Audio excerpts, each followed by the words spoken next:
यो श्रीपेश राजतन्त्रका बेला राजाले पहिरिने पारम्परिक राजकीय चम्किलो मुकुट जसलाई हामी श्रीपेश भन्छौँ। के तपाईँलाई थाहा छ यसभित्र लुकेको इतिहास कति अनौठो छ भनेर?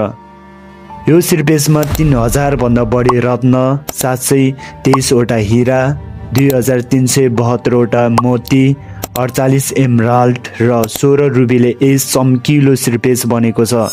श्रीपेशको पछिल्लो भागमा झुन्डिने कल्की नामक चरोको पुच्छर रहेको छ, जसलाई हामी बर्ड अफ प्याराडाइज दुर्लभ चरोको प्रजातिमा चिनिन्छ। यसले गर्दा धार्मिक, सांस्कृतिक र प्रतीकात्मक महत्त्व बोकेको छ।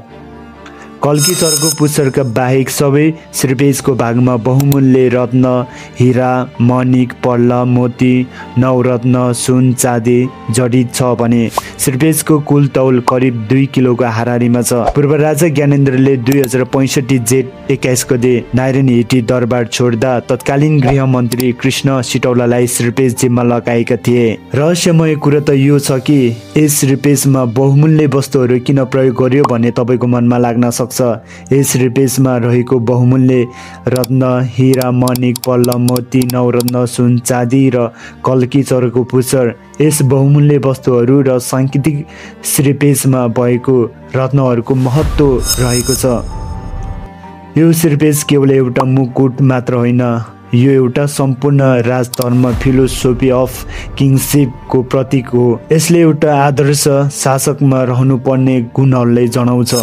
श्रीपेशमा रहेको बहुमूल्य वस्तुहरूले के जनाउँदछ भने हीराले हीरा जस्तो कठोर न्याय र दृढता, मोती जस्तो शान्तिपूर्ण स्वयं र शुद्ध मन, एमराल्ड जस्तो आर्थिक समृद्धि र प्रकृति प्रेम, रुबी जस्तो अदम्य साहस र राष्ट्रप्रति समर्पण, यी सबै रत्नहरू मिलेर एउटा सम्पूर्ण सन्तुलित र दिव्य शासकको छवि निर्माण गर्छन् जो न्याय, शक्तिशाली, समृद्ध र जनकल्याणमा लागेको हुन्छ। यो श्रीपेश राजाले मात्र होइन, सम्पूर्ण राज्य र राष्ट्रको प्रतीकको रूपमा स्थापित गर्छ।